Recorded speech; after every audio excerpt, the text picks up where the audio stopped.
What's up, everybody? Hello. We are back with another episode of Marriages for Grown Folks. Yeah. I'm John. I'm Britney.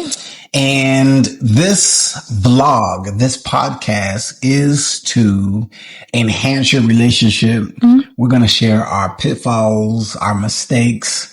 During this year, we'll be married 19 years in the game. That's a long time. So sit back, relax, enjoy the conversation. We're finishing a 5-part, it sounds like a revival, 5-part series on the 5 ingredients to intimacy. So we want to thank everyone who has shared. I think we're up to like over 440.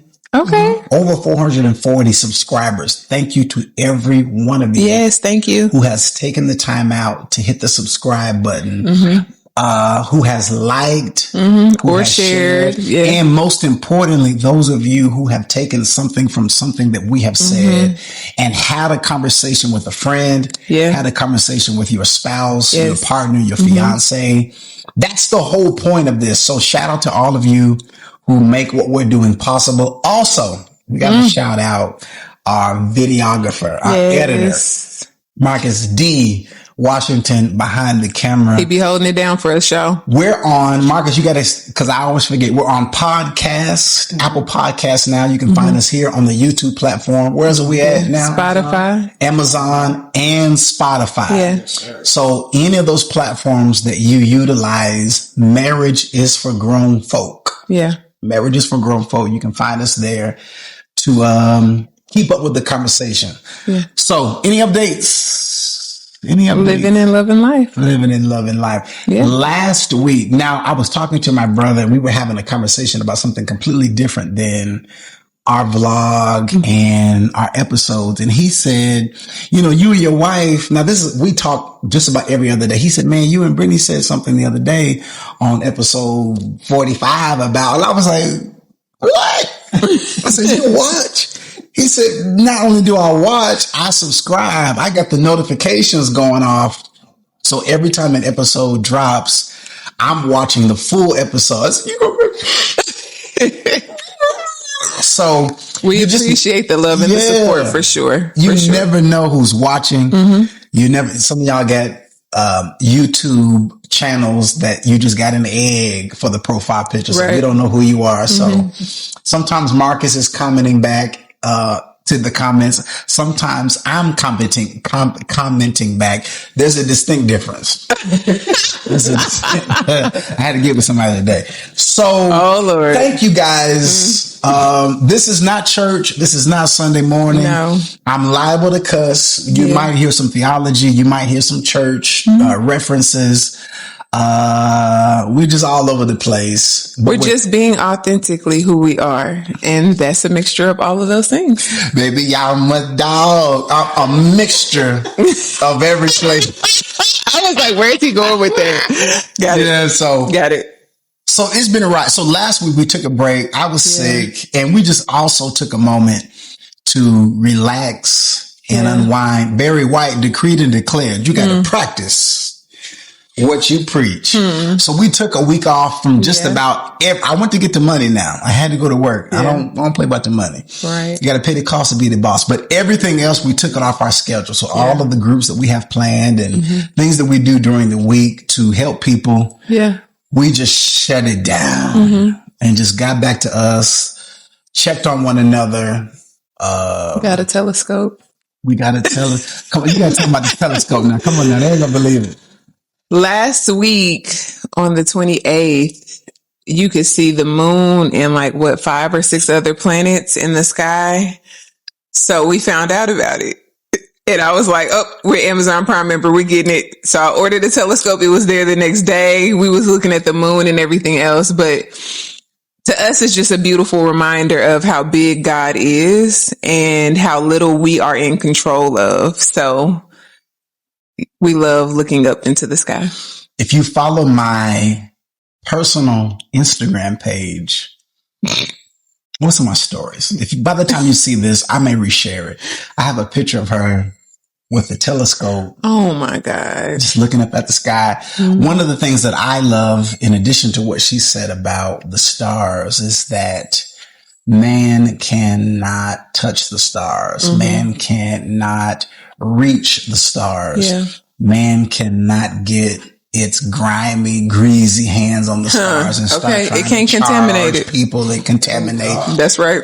It is something that the Creator has created that we can simply marvel at and admire and appreciate. And so I love looking at things that cannot be touched by the hands of man.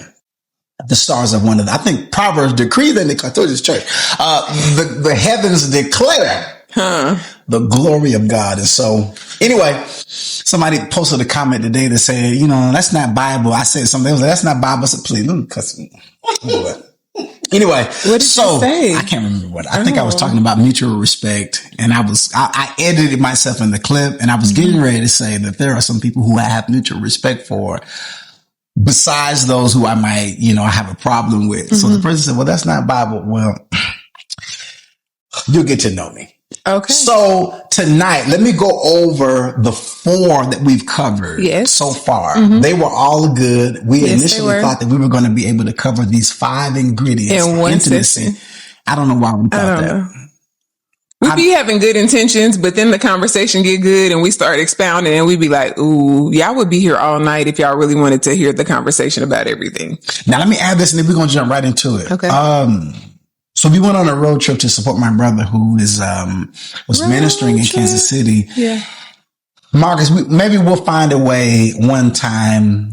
Maybe we'll run the camera on Britney and I's conversation. Oh, in the car? If y'all think our conversations on this vlog are good, what we talk about, hit the list of the things that we covered.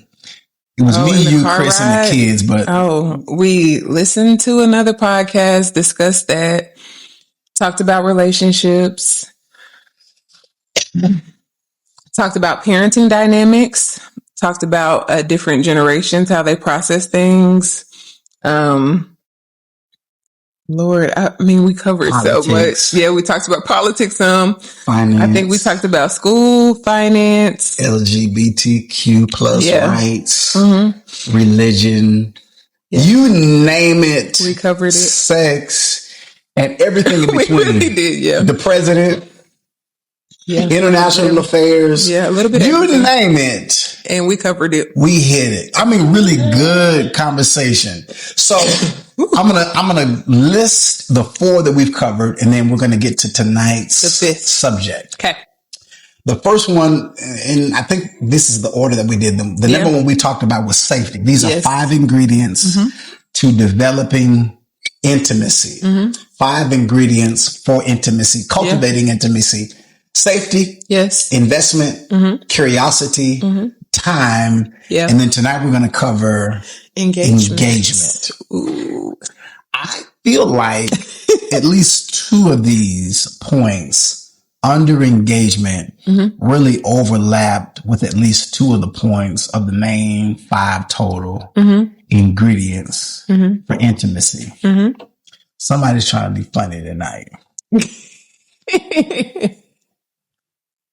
So, under engagement, let me give the credit to where credit is due. Come on now. We saw this diagram on Dr. Elizabeth Frederick's Instagram page. Yeah. And she has this listed and she has all of the sub points listed under each item, under the 5 ingredients for intimacy. And so, shout out to her. I was just scrolling one day and I saw this and I thought that it would be a really good conversation for us to discuss relationship wise because there's a lot going on. Is there anything that you want to add before we get into engagement about why relationships and the health of them, why would you say that they are important? What is the purpose of developing intimacy in your romantic relationship? Why are we doing this? Why are we having this conversation? Well, honestly, I think it's so easy to go into autopilot and just start existing and sharing space with someone else instead of truly like being invested in what they have going on and them being invested in what you have going on. And because of that, people become roommates. I mean, it's no other way to put it. Like, it's so easy, especially when you start hitting the bigger numbers, to just become roommates. And I feel like a lot of times that is why people wake up when their children are grown and they're like, who are you? I don't even know you. Like, I want to do my own thing. I got my own. To say, how did you get here? She said, how did you get here? Nobody's supposed to be here. Even that is problematic, because if you in a relationship with somebody, how you going to say ain't nobody supposed to be here? You just want to be alone. You on an island. So I agree. I wholeheartedly agree. Mm-hmm. I know couples who would describe their marriage as, we just trying to get through. And it is, they describe the state of their marriage, they describe a prison. Mm-hmm. And so, this conversation, to your point, is to help couples identify, and every other episode we've done, to help couples identify areas of problem, areas of needed growth, areas that are good, and to work on the areas that need work, to have conversation, self-reflection. Yeah. So that intimacy can be built. Because I think that if you're not in it. Yeah, I said that's what I was thinking. You ready to say it? You remember the quote I made last? No, I was just going to say, I think that it's so necessary to be present in the relationship if intimacy is going to also be there. Like, that doesn't exist without your presence. You can't just be robotic. It has to be intentional. My quote, if I remember my quote correctly from the last session, is that you cannot build intimacy if you're checked out. Yes, that is what you said. That for the last that is what he said. This sermon series, it is impossible to build, to cultivate intimacy if you're not there in your head, if you've got somebody else who you've got your eye on and you're just doing a bid until the kids graduate, you are going to struggle building and cultivating intimacy. That's right. If you don't like that person. Come on now. And you got to be honest about it. It don't help to lie. The little rascal said, Darla, I hate your stinking gut. If that is your testimony with the person who you sleep next to or in the next room over, this episode is not your episode. There's another episode that we've done called Deconstruct. I'll be tooting that, Deconstructing Marriage. That's right. That's your episode. Yeah. Because you got to figure out how you got there, Deborah Cox. So tonight, we're dealing with engagement. Read the points under engagement, and then I think yours is the first one. Okay. Deep conversation, mental stimulation, physical touch, being present, collaboration, and being attuned with one another. Attuned.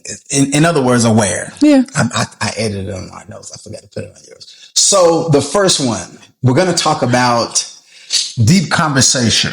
Okay. Well, when we first got together, deep conversation, these are the 6 attributes that kind of describe what engagement looks like in your relationship.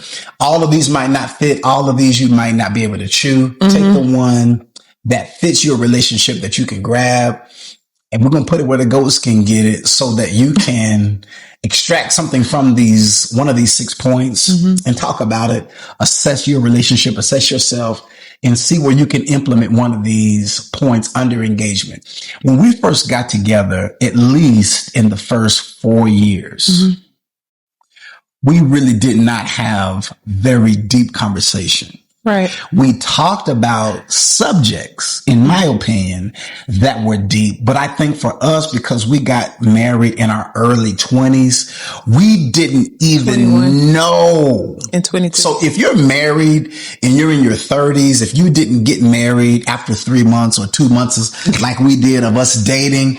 We're an anomaly, y'all. I like to say this out loud so people know we are an anomaly. We only dated for 2.5 months, and then we got married, and by the grace and mercy of God, we are still together. That's it. We did nothing to make it work. To be married. these almost 19 years. Okay, say that. Whoa, say that. I gotta say pause. That. Well, okay, wait, pause. Because we did do some things in the beginning. 6, 7. We did not do what we should have done to have a successful relationship. However, I feel like love kept us in those really, really hard seasons. For me, and fear. Yeah, fear was not my portion, but love kept me when I was ready to break and run. And then we got informed and educated, and we got therapists. Okay. We are wholeheartedly way later on believe in therapy. Well, I got therapy before you got therapy. It's okay. But somebody had to choose to get right. And I was like, y'all, I can't be crazy no more. So I went to therapy. And it made a huge difference. And I think it really encouraged you to go to therapy because you saw the difference. I did. So, sometimes somebody got to just jump first. So I was like, hey, I'm going. I should have had my tail in therapy back at 7. So what you see on this couch. Yes.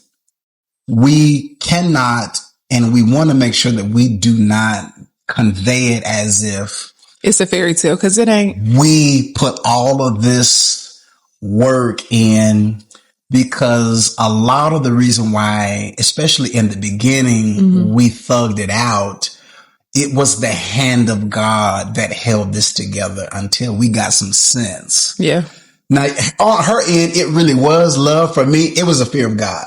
Yeah. It was a fear of God. He was afraid. Well, honestly, I feel like both of us had fear. Okay. You had fear that was religion based. Okay, don't leave me out. I just didn't want to fail. So I was like, let me make sure I've done everything possible in my power before I call it quits. Because I'm one of them people, if I call it quits, baby, I'm not coming back. You'll it's never done. See me again. Okay, finished. Finito. So it's a wrap. I think that what we just said is a nugget for someone, because not just because something, I'm about to be messy right here. I'm about to stir some shit. Just because something has been in existence a long time doesn't mean that it's been thriving a long time. I can hear nobody. Just because it's been in existence for 20 plus years doesn't mean it's been healthy for 20 plus years. Just because it's been going on doesn't mean that it hasn't been a harm factory. So not all couples who have been together 10 years, 15 years, 20 years, some people have been together wide receiver numbers, but don't have a smile. Okay. And if you've been together a long time and both of you hate each other and you're cussing at each other and you're choking each other out non-consensually, then it's safe to say you don't have anything to testify about. I want a testimony at 19 years.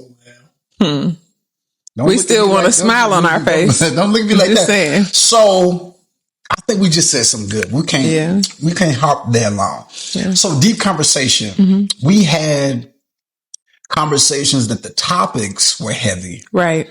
But we didn't have the teeth to chew, to go deep. Yeah. To really understand that these topics are can be life or death, relationship ending. Yeah. Or relationship building 19 years later. Absolutely. We were just going through the motions. So I want to add this to it, and I'm done on this, on the deep conversations part. We've said it before. We've had a whole episode on it. We even mentioned it in this installment of the intimacy conversation, that safety creates depth. Well, not questions. Just because your marriage counselor or this podcast presents a question to you that you could potentially ask your partner, that question alone does not create depth. Yeah. If the person that you are with doesn't feel safe with you, I hear your voice. Let me ready to move to you. Because you said it last episode, if you don't feel safe within, that was the quote my brother brought up. If you don't feel safe within yourself. Come on here. Oh, we can stay here all night long. If you ain't gonna be safe in the relationship. And I'm standing 10 toes down on that. I meant it from the pits of my soul. Okay. From way down. Way down. From the utmost. Okay. If way you down. don't possess personal safety. Come on. It's going to be difficult. It ain't going to be difficult. It's going to be impossible. If you are not safe with yourself, you will not be safe with others, period. Now, let me give you an example of what that looks like, because we keep saying it. I told you tonight we're going to put it where the ghosts can get it. We want everybody. Everybody. You are insecure about your weight. Okay. If you are not safe within yourself, when you look in the mirror with all of your clothes off, you come on and say it. Make it plain. And you offer safety to somebody, and you're holding them. Let's say, your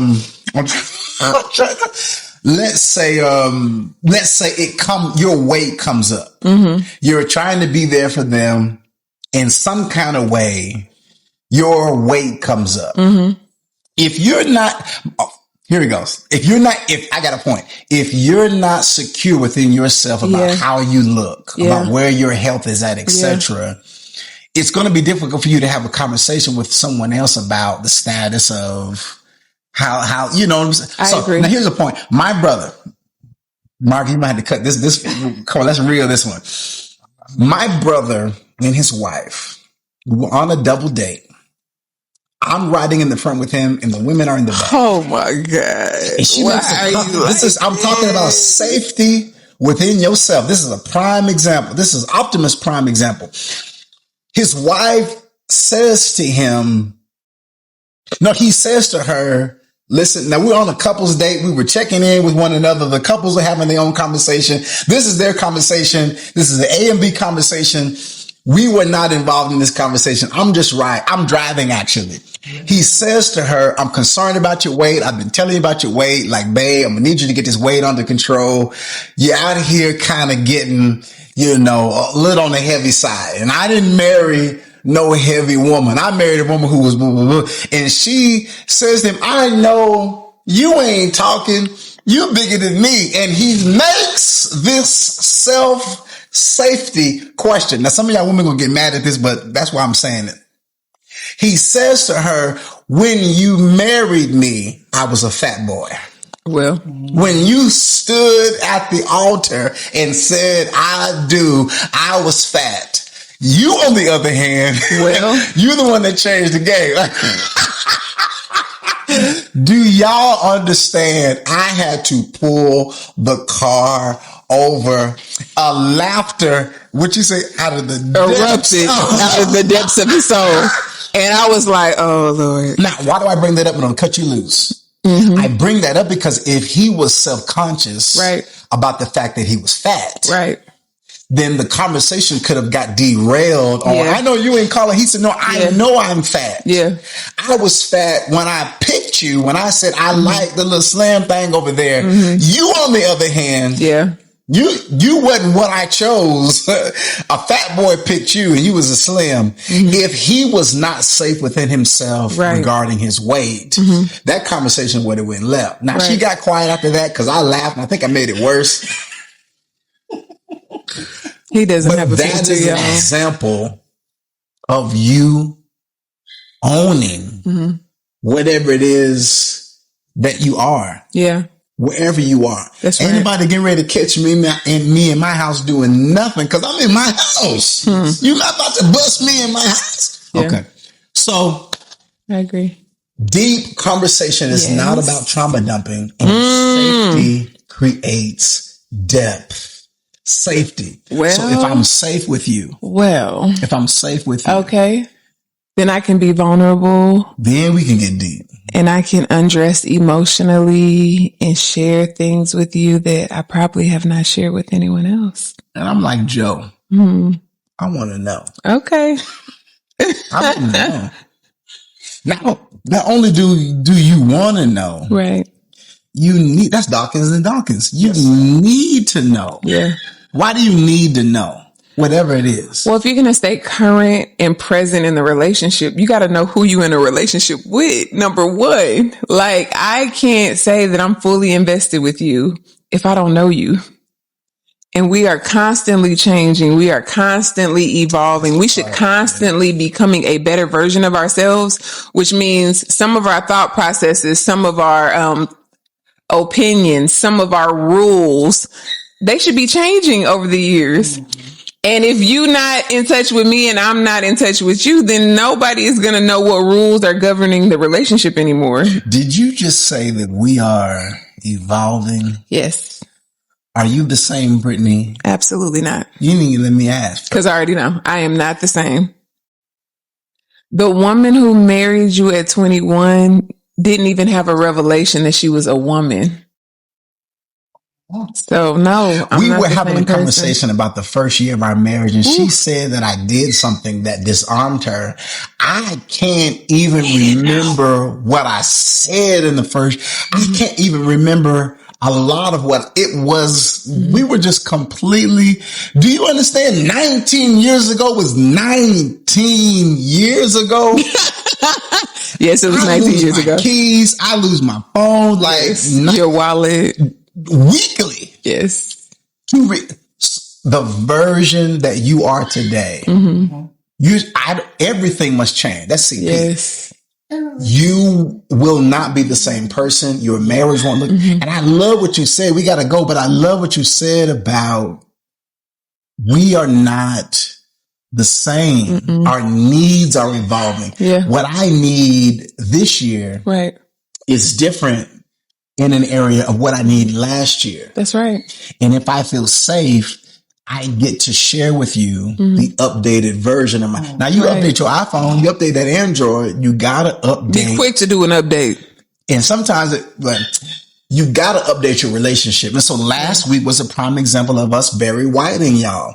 We had to practice what we preached and just take some time out from the week and get reacclimated to ourselves and each other. That's right. So that we're not just on here iPad thumping. Okay. But really giving you something that we've put the work in to do. That's right. So that when we smile at each other, it's real. All right. That's true. I'm going to do it. Okay. So that's good enough for deep conversation. Okay. Go ahead. Number two. Ooh, mental stimulation. All right. Well, that's why you on that one. Not stimulation is not agreement.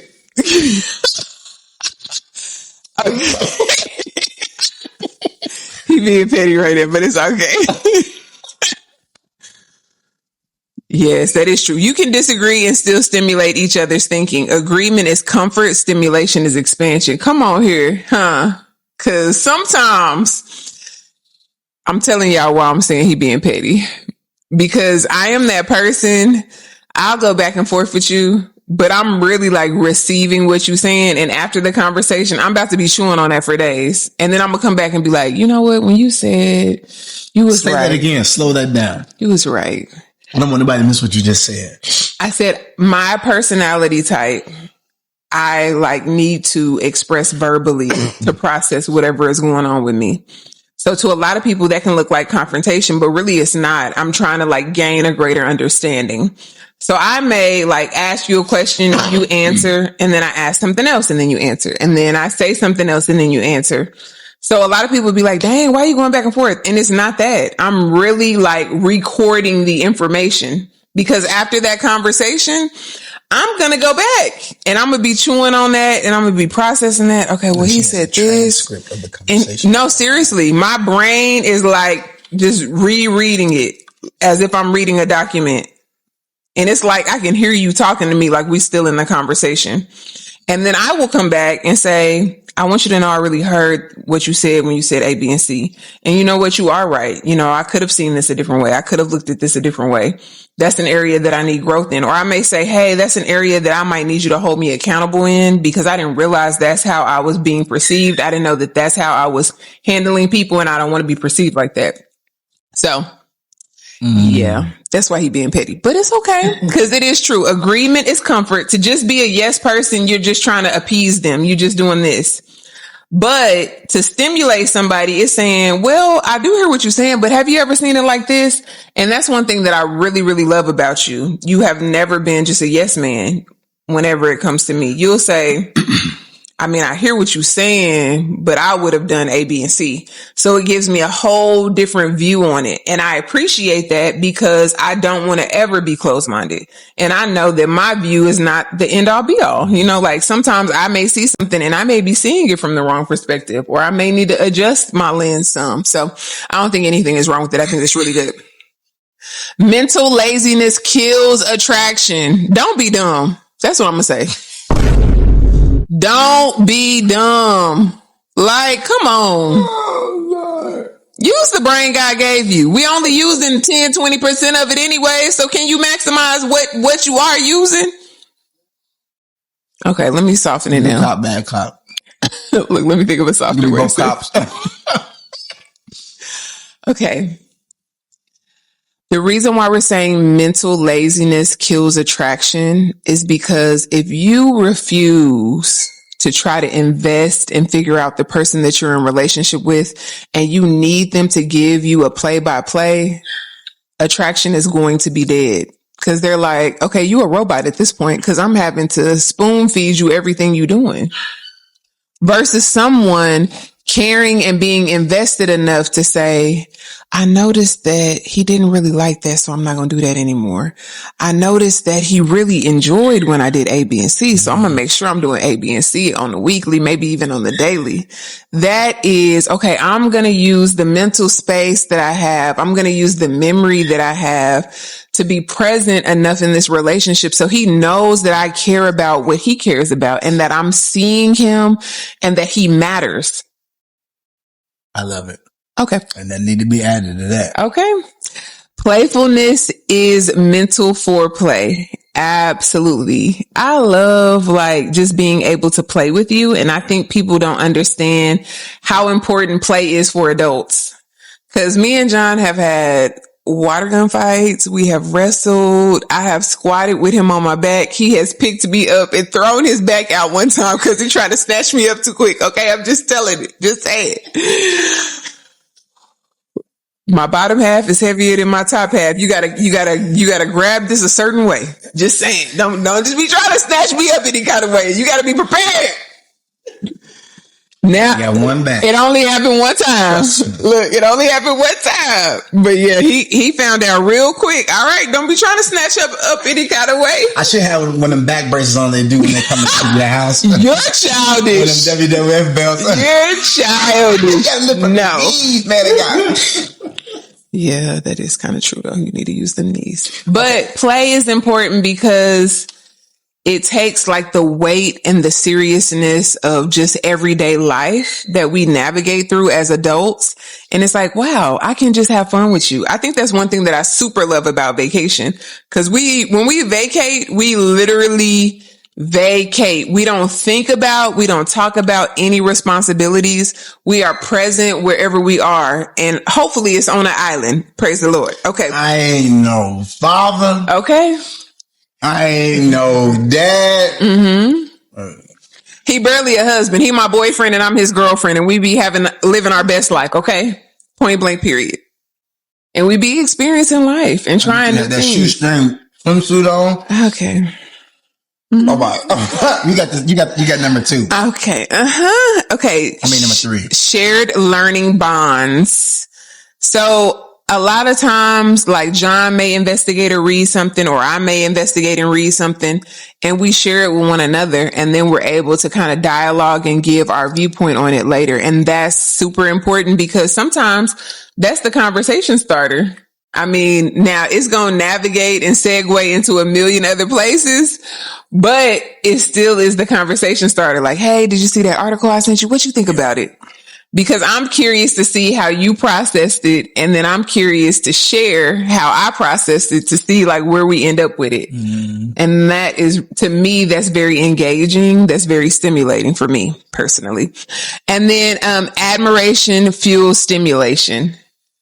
I think that whoever you are in a relationship with, there should be something about them that you truly admire. Not like, oh, it's so cute when you like really like, dang, like his mind is brilliant. I never thought like that. Like to me, that is true admiration. It's like, yeah, I never saw it like that. Or, oh my God, he does that so effortlessly. My man. That's the way that you say my man, my man, my man. Just saying. Okay, you have number 3 too. Woo! So we've covered, hold on, let's review before we go to number 3. We've covered deep conversation. Yes. Mental stimulation. Yes. Now speak to, just you ain't got to do a long, just speak to physical touch. We're talking about. No, we got to talk about physical touch. You can't try to rush me through here, okay? All right, go ahead, take it through this. What people think physical touch is like sex, cuddling, and affection. Okay. But what they often miss is what touch does literally to our brain, to our nervous system, to our hormones, how it really helps to regulate us. People underestimate that. Do you know it says that you are in a deficit if you're not getting 8 hugs a day? We're going to just pause right there. Because how many people get eight hugs a day? You have to be intentional to get 8 hugs a day, especially in the climate that we live in. Ask for at least half them hugs. Because community is not what it used to be. TLC decreed and declared, I ain't too proud to beg. So this is what I think is very interesting. I can remember as a child, my grandmother used to say all the time, oh, I'm a hugger. Let somebody come in the house, she embracing them full on embrace. And I used to think why is she hugging all these people? But it was in her soul, she knew the importance of a hug. I know she didn't have the research. I know that she didn't know, but it was she knew. It was a knowing that resided on the inside of her that was I am going to express love to you in a hug because I want you to feel my love. I want it to encapsulate you. I want it to be all around you. And without fail, I mean, big men, because my uncles are 6'5", 6'6", 6'7", 6'8". They huge. They would just melt. And I was just interesting. Strangers would never be oh, no, I'm not a hugger. They'd be yes, ma'am. And they would just melt in her arms. And I was just oh, that's really a superpower. Yeah, that's the superpower. Helped the fact that she was a Black woman. Yeah, yeah. Very nurturing, just I'm gonna love on you.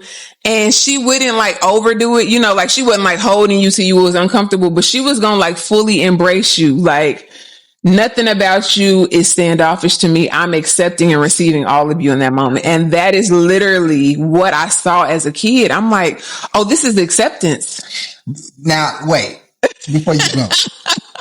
Black women, y'all carry something that you might not be aware of it, that you carry it.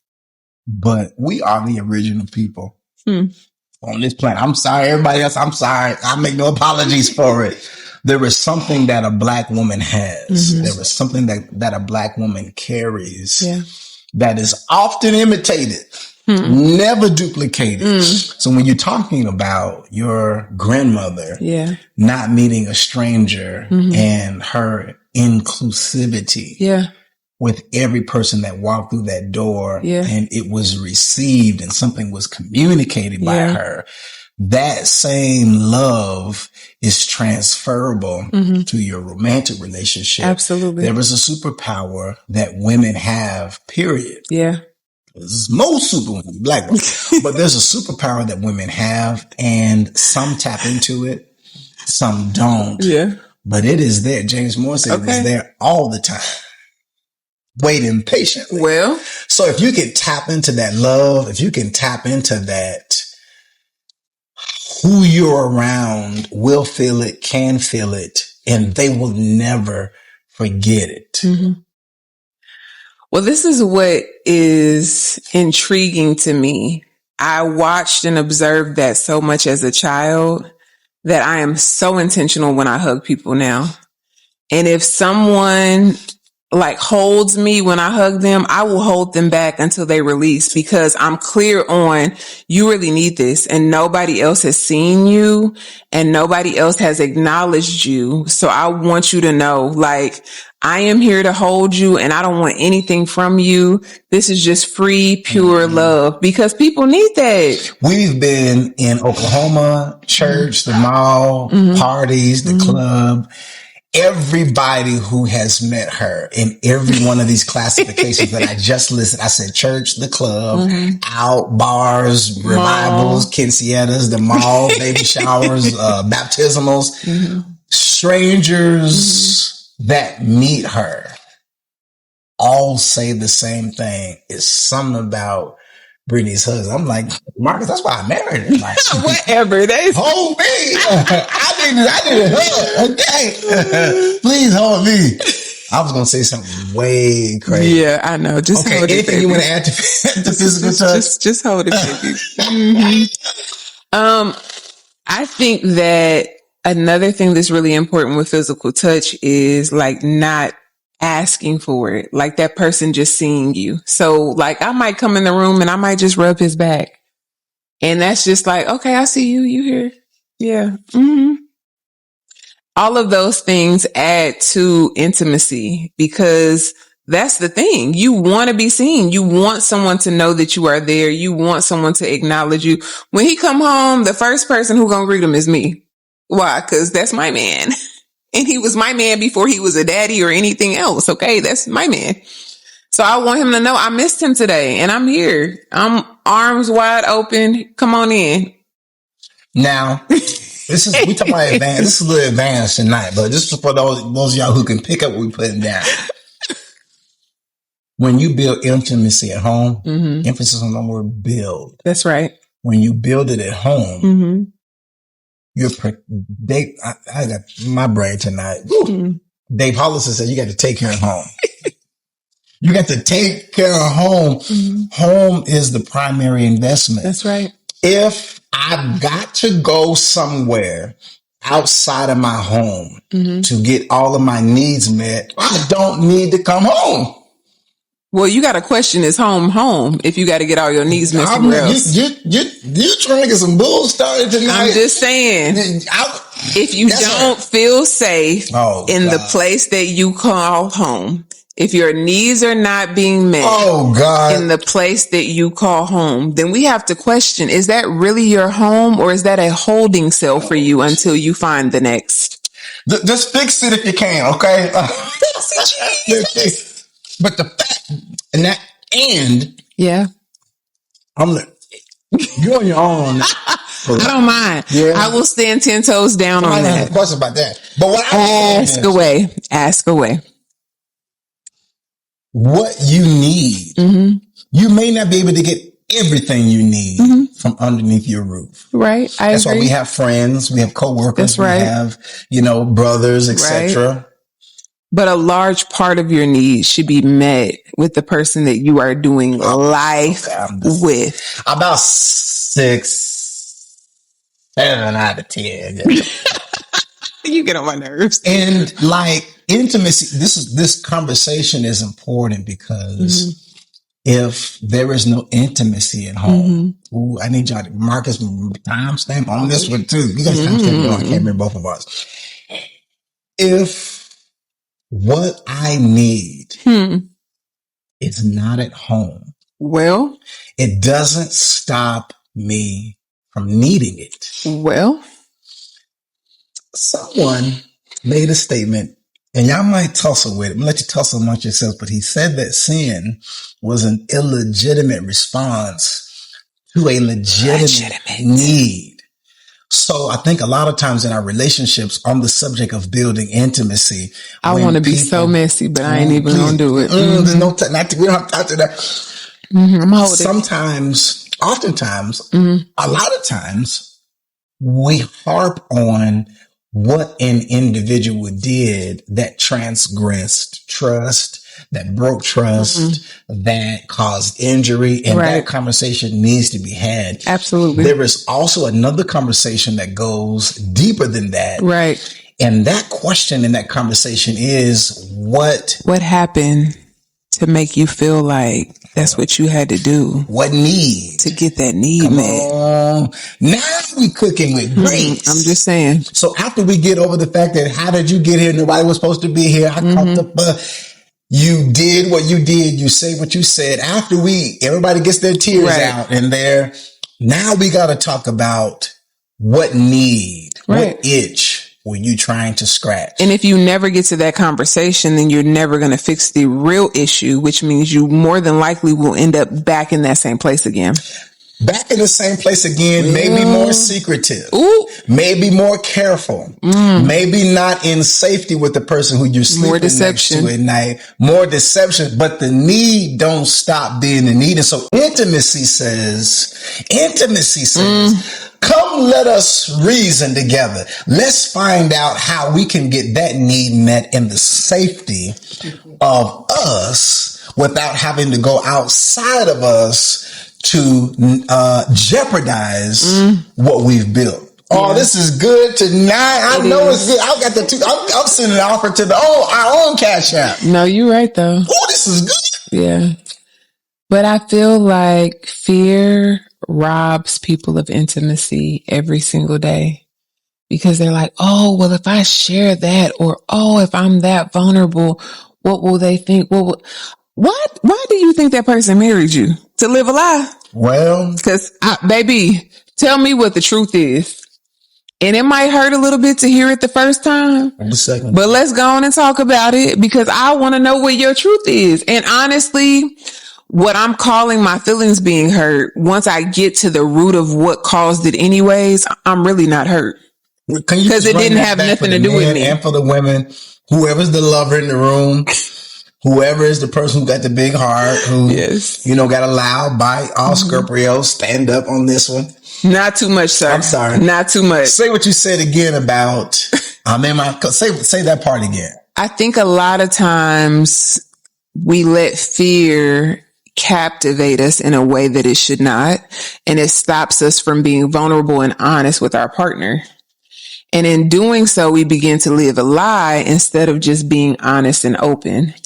And this is what I will say, and I stand on this. So come on and hit the comments if you want to. Stand on.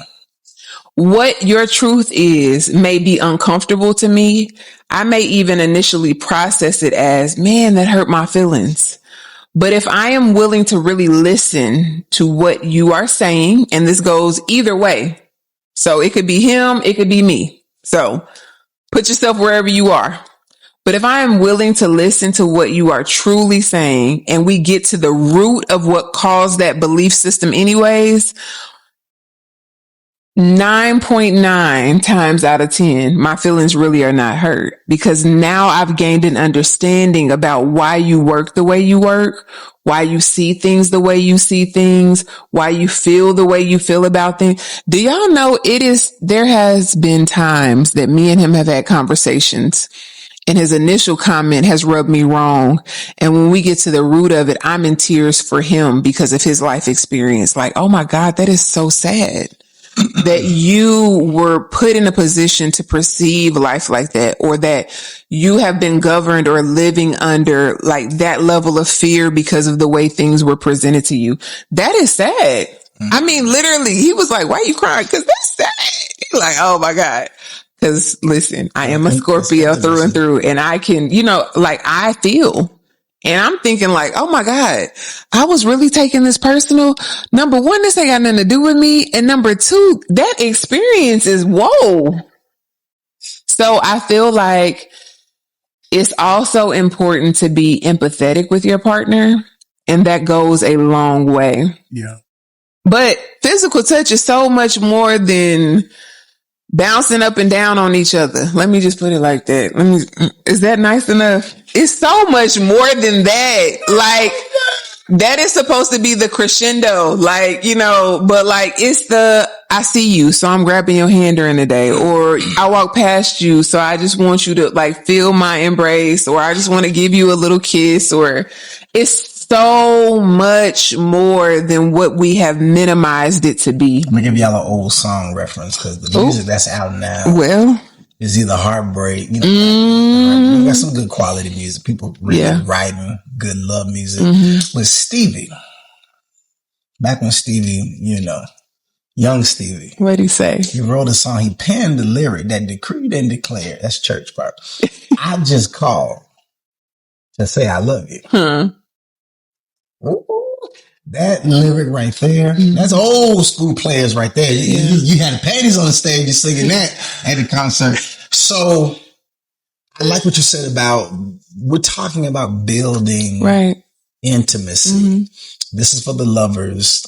This is for those who understand that you've made a commitment and you want it to work and you're committed to doing all that's in your power for it to work. Mm-hmm. This is that kind of talk tonight. That's and when you're invested, when you've got names, you got paperwork with each other's names on it, you got children, you have legacy, you've got little people watching you.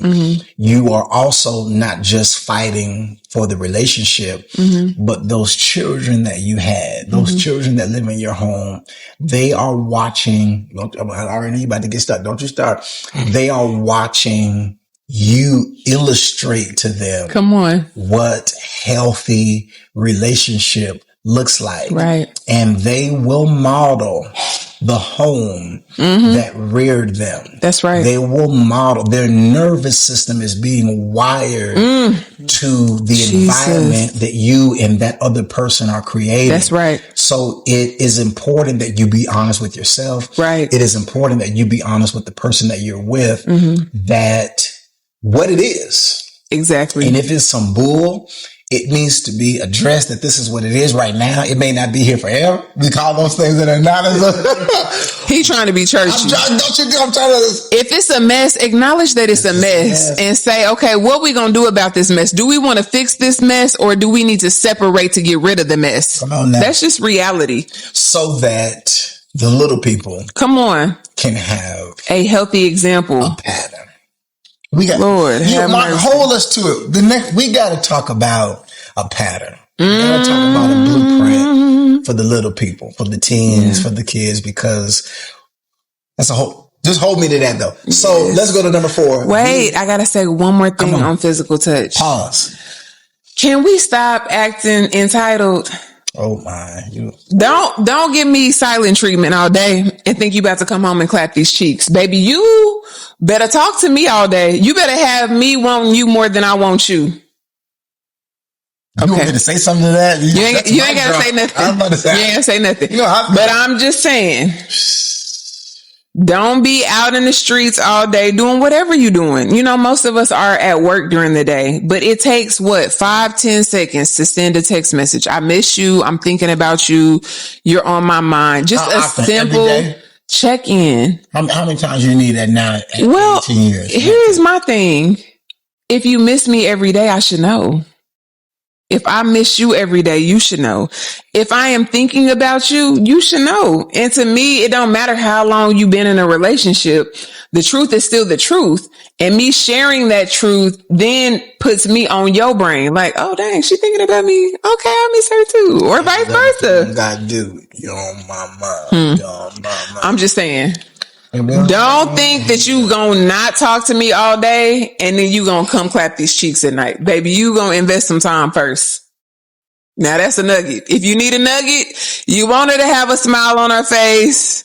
You want everything to flow like it's supposed to flow. I'm trying to be PG-13 for the audience. Yeah, it's hard night. Please, just check in and it's simple. Listen, we might talk once a day.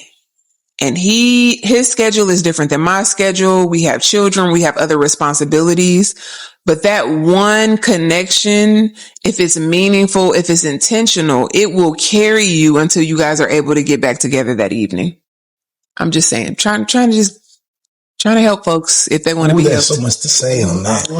There is. I'm not going to go any deeper, but that's the surface. We're going to do an episode on sex to just really help the people who really want to be helped. But we're going to just do an episode by itself on that. So if you are uncomfortable talking about sex, then, you ain't got to watch. A paid tier episode. So number 4. Okay. She did physical touch was number 3. Yeah. Number 4, we got to run. We're going to stop at awareness. 5. Okay. So we got one more after this one. Being present. Yes. Being present is not simply put your phone down. And I think that we are on our phones. We are a digital age. We are a cell phone people. Mm-hmm. But being present is not simply the putting down of your phone because we can be on the couch together. Mm-hmm. We can be at a movie together. We can be at dinner together and the phones be face down, but we're still not present. Right. We're still not in the same room in our head. That's right. If you are in the bedroom, since you mentioned the bedroom, if you are in the bed with that other person, just because clothes are off and bodies are naked, and you are the way that God brought you into the era. Okay, the well, world, come on here. But naked, it doesn't mean that both people's head is in that bed. Come on. I could be at work. I could be with someone else. I could be in the last argument that we had. Well, we've talked about this before, but let me add this to it and then I think I'll stop. Mm-hmm. I forgot what I was going to say. Oh, stress. Yeah. Stress. Sometimes it's not. Okay. This is a prime example. Mm-hmm. If you are stressed and you don't know you're stressed. Well, if you're stressed in your body, oh God, I could say something like that. Come on. If the teaching that you've sat under, if the family dynamic that you were raised under, especially if you were raised under rigid religion, it's very well possible that there have been scriptures that have been taken out of context to disassociate you from your body. God is not just the creator of all, but God also exists on the inside of us. We are the imago Dei, which means created in the image of God. So what that means is that God in your body can communicate to you if you are in a harmful situation. Your body can communicate to you on a medical level that there's something going on within you, and there are signs. Michael Jordan got them yellow eyes. Somebody needs to take Michael Jordan to the doctor. Check his liver. Your body will communicate what's happening if you are in tune with your body, if you have been taught to listen to your body and not your body be damned and judged and deemed as demonic. So the reason why I use that example in referring to stress is because if I am stressed about something and I'm unaware that I'm stressed about something, or if I'm stressed about something and I am aware about it, it's going to be difficult for me to be present in this relationship, having a conversation about whatever it is that we're having a conversation about, because I'm stressed about money. I'm stressed about whatever. I'm stressed about something that I saw. So stress is something that you must address. We advise therapy. We advise, you doing things that bring you joy. And I think that the older that we get, you must be more intentional about creating time for you to do things that you enjoy, because as you all know, life will life you to death. If you let it. So when she says we go on vacation and we're not parents, sometimes we ain't even adults. Sometimes we're not responsible. We're not sisters. We're not brothers. Any title that we hold when we're not vacationing. I'm not a nurse. I'm not an employee. I'm none of those things. I am simply Britney, and I'm being present in that. And he is simply John, and he is present in that. And we live our best life. So just to make it clear, stress blocks you being able to be present with that person. And this will fit to the last one that you're going to do. If you are checked into that relationship, you're checked into it. You can ask yourself, but you can also ask that other individual and notice, this is number 5, and notice. I had a conversation with someone last week, and I was getting ready to have a really intense conversation with them. And I realized they can't chew what I'm getting ready to say. To have the I want to say that one more time. I was minimized it to one statement, because baby, you can't even handle what I'm about to say. I was getting ready to have a conversation with someone the other day, and it was intense. And I realized that they would not be able to handle all that I had to say. Now that was a platonic relationship, but it works in your romantic relationship. Absolutely. When you know that that other person is stressed, or when you're stressed, or when they are somewhere else in their mind, it saves you frustration. It can save you an unnecessary argument. That's right. And you can adjust accordingly. Number 5, if you are aware. So tell us, in a way that is understandable. I was going to say quick, but not in a quick way. Why awareness in relation to engagement? This is all about engagement. Why is awareness important in engagement in your relationship? So if I'm not aware of myself, let me just start with me.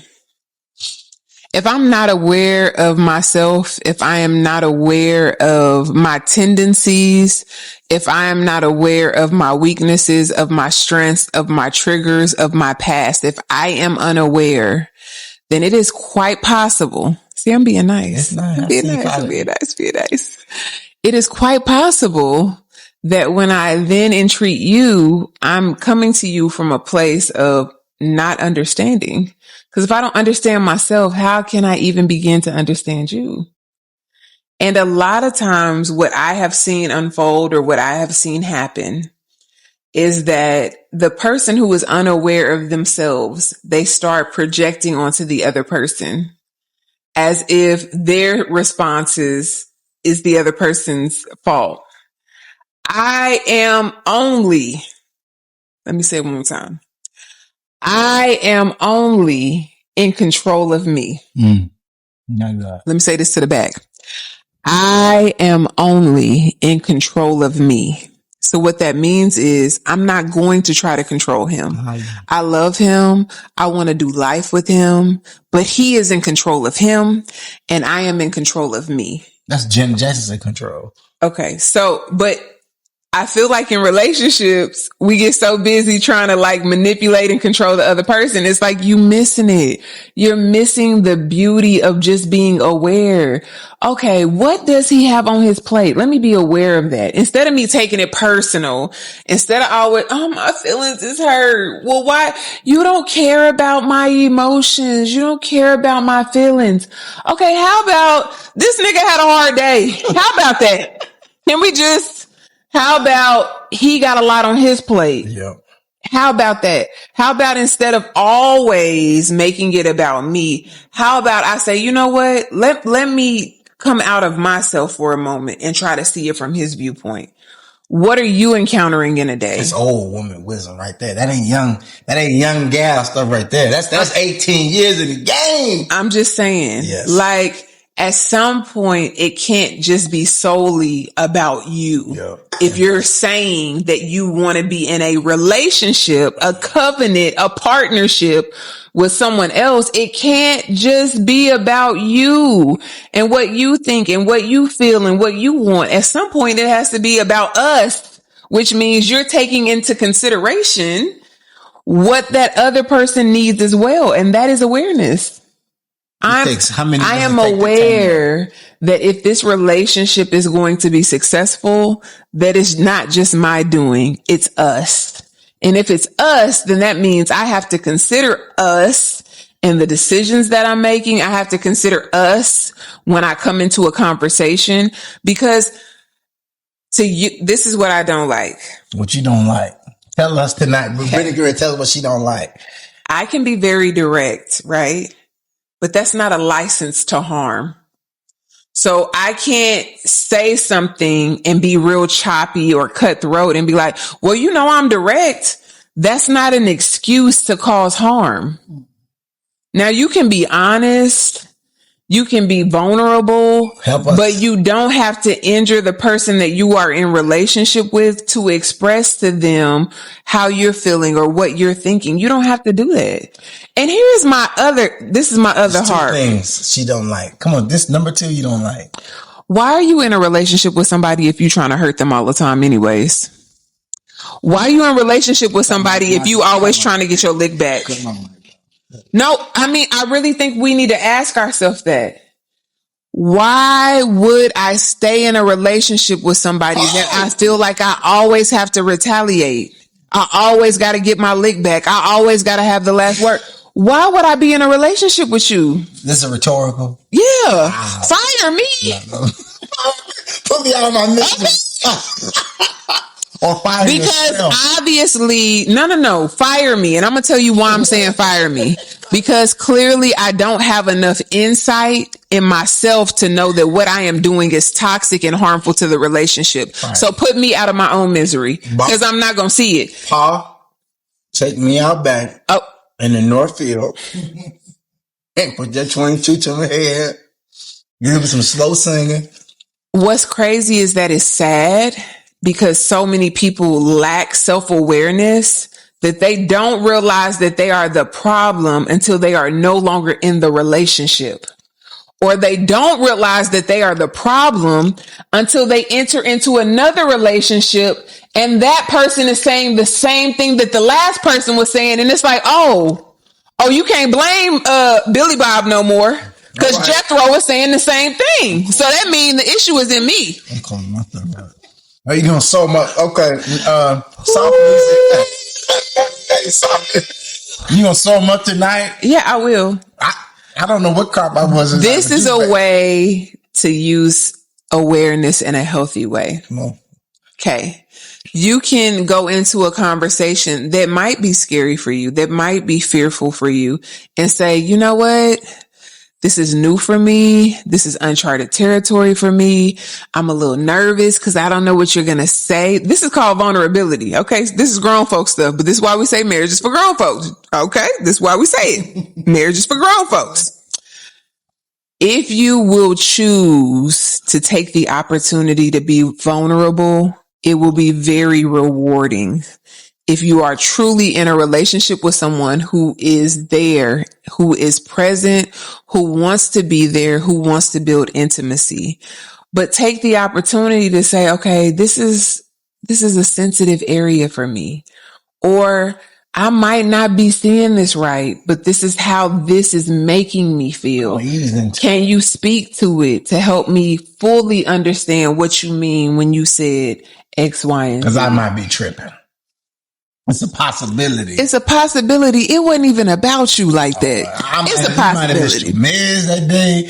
You might need your hormones might be fluctuating because let's just be completely honest from a medical standpoint.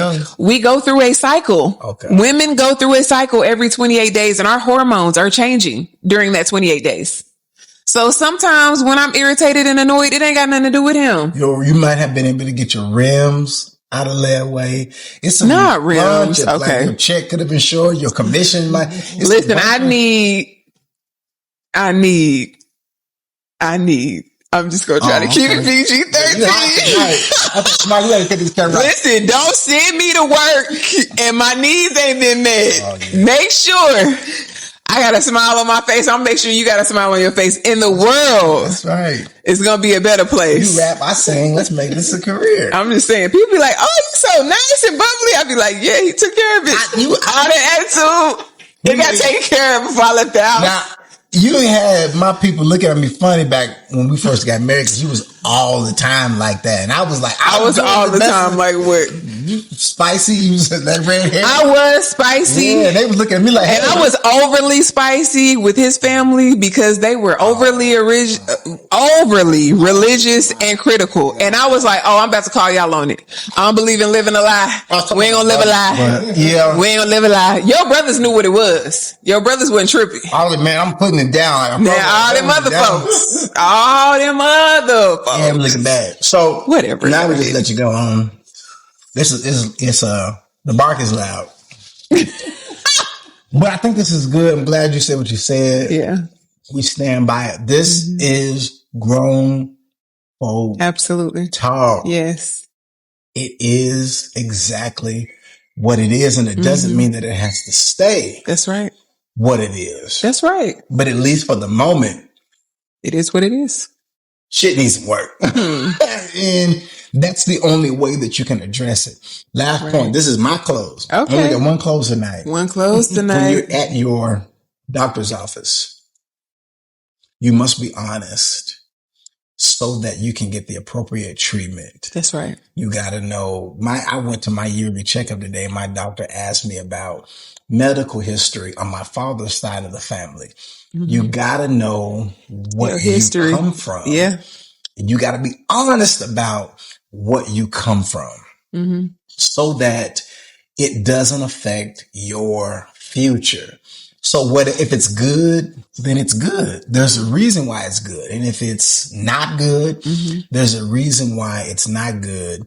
And we focus on the areas that need the improvement, because the areas that need the improvement can possibly be the cause of the relationship deteriorating. That's right. So, we know some people who help facilitate breakups. Right. You might need that podcast. That's so if you're in the relationship and you're wanting it to work, you're 10 toes down, you've got something to fight for, you've got to assess where it is at, right, and how we got here. My contribution, your contribution. That's right. Then we come together with our own contributions and compare notes. That's right. But it has to be assessed. And so 5 ingredients to intimacy. We finished it. We did. We need to package it and sell it. But we did. This took us, Marcus, about 2 months? Almost. Month and a half. About a month and a half, 2 months. We took a break. So we did a Valentine's Day special. We talked about the conversation before the bedroom. So check out, I think we're almost to episode 50.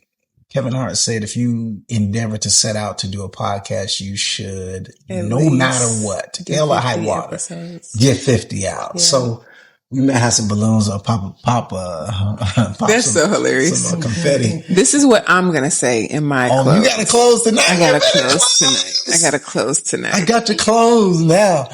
We all have a past. We all had a life before we got with the person that we got with. But the pain of rejection can't be the driving force in the relationship. You have to choose to love freely every day. Max is we have teenagers and he's trying to stay current, y'all.